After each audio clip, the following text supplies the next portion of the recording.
Welcome back, lovers of sequential art, or any creative people really. This video applies to all of you. And for those of you who are always comparing yourselves to everyone else, first of all, just stop. And secondly, please understand that this time lapse is sped up to roughly 10 times as fast as I actually work. This little figure actually took me about an hour and a half to complete, and it was only that fast because I've done a bunch of other poses for him before this. So today I have 3 things that I really want to say to young artists. After almost 50 years of drawing breath on this mortal coil, and probably 30 of those years engaged in various creative pursuits, I would like to try to help young artists to avoid many of the pitfalls that I have encountered. I call these 3 pearls of wisdom the fear factor, the brick wall illusion, and the ethereal gluttony principle. I just like the sound of that one.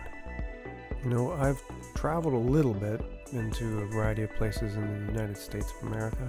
I've been all over Canada, most of it. I've been to Japan and have had an interest in a variety of different cultures. And although I haven't traveled everywhere in the world, I have spent a great deal of time connecting with people from other cultures, trying to understand their perspectives and where they may differ from my own. One thing I have learned to value, which seems to be consistent from other cultures outside of my Eurocentric North American context, is a consistent belief held by peoples from a wide array of ancient cultures that wisdom has value, and that wisdom comes from experience. Therefore, cultures that value wisdom also tend to value their elders, the people in their communities that have lived long lives and have seen and learned to understand a lot of things about the nature of human existence. This is not the same as knowing about the most recent app released on the Apple App Store. This is knowledge about humans, how they live, learn, interact, and develop into good people.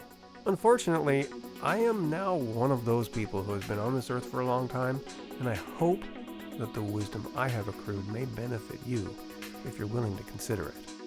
The first point that I want to make is titled The Fear Factor. Basically, it comes down to do not allow fear to prevent you from being successful in life. I am still an amateur artist because I made a choice many years ago that I wanted to have a family and to be certain that I could support and provide for that family if needed. That's why, as a young man, I chose to become a therapist and to work in healthcare. I live in Canada. As a licensed therapist who works for a provincial health authority, in many respects it is one of the most stable career choices I could have made. I made that decision out of a sense of responsibility. I was not willing to sacrifice my desire for a family to pursue my interest in art. That was a choice that I made, and I do not regret that. I consider artistic expression and the act of creation to be a primal driving force in my life. My career as a therapist fulfills the other primal driving force of my life, which is to ensure that my efforts benefit others. Now, I'm not some angelic being who does no wrong and always sacrifices for others. I also don't think that's a healthy way to live. But I hope that my efforts lean towards benefiting humanity rather than leeching off of it. But if I had held my artistic aspirations above my desire to be a husband and father, and then abandoned those aspirations out of fear, that would be a tragic situation. I have known many young people who have abandoned their artistic pursuits not because there was something in their lives that was more important to them, but because they were afraid of failure, afraid of criticism, afraid to be judged, to be singled out, to have the attention of random strangers focused on them. They could not tolerate others telling them that something they spent a great deal of time on wasn't good enough or wasn't acceptable. Unfortunately, this is where you have to simply develop a thick skin. You have to just learn to listen, to acknowledge criticism, to take what is useful from it, and to ignore what is useless.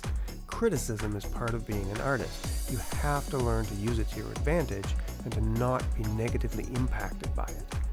Use what is useful, discard what is not. As long as you are attempting to improve and working towards a goal in life, others' criticism should not negatively impact your view of yourself as a person or as an artist.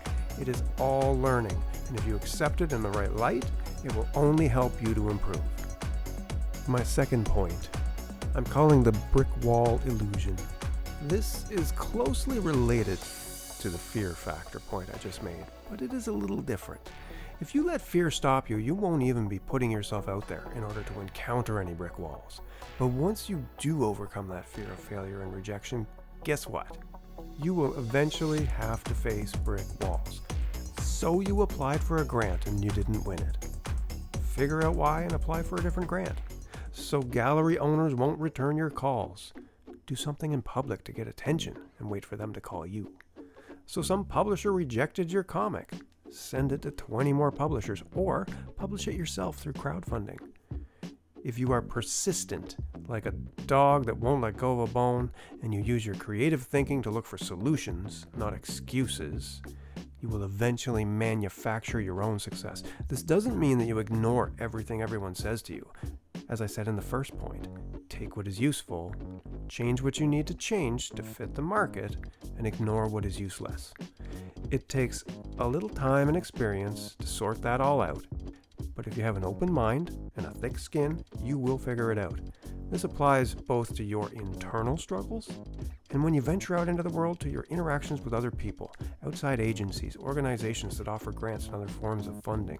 No matter what you do, you will always have someone to answer to. You will always have someone whose opinion matters and impacts your success. You will always have to prove yourself over and over again. Your value as an artist is always in question.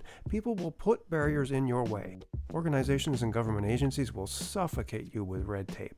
The artists who are successful are the ones who keep their heads up, roll with the punches, do what needs to be done, and use their skills to navigate the world of normies who probably don't really get art. Helping potential customers understand what you are offering and what value it has to them is a big part of what it means to be an artist. When obstacles appear, the artists who will be successful are the ones who find a way to overcome those obstacles, not the ones that give up. You guarantee failure when you give up. Fame is fleeting, luck is fleeting. You cannot count on either of those things to build your life around. Perseverance and persistence are skills and strengths that can allow even mediocre artists to have successful careers. Imagine what you can do if you work hard to develop your skills and are persistent in the face of obstacles. You will be unstoppable. The third pearl of wisdom that I have to offer today, which I have titled The Ethereal Gluttony Principle, maybe the shortest of the three. First off, what is gluttony in this context? I'm using the definition of, quote, greedy or excessive indulgence, end quote. And in essence, what I am saying is that as an artist, you need to produce, create, or put effort toward your work at least as much as you consume. Think about a farmer. If the farmer eats more food than he grows, eventually he and his family will starve to death.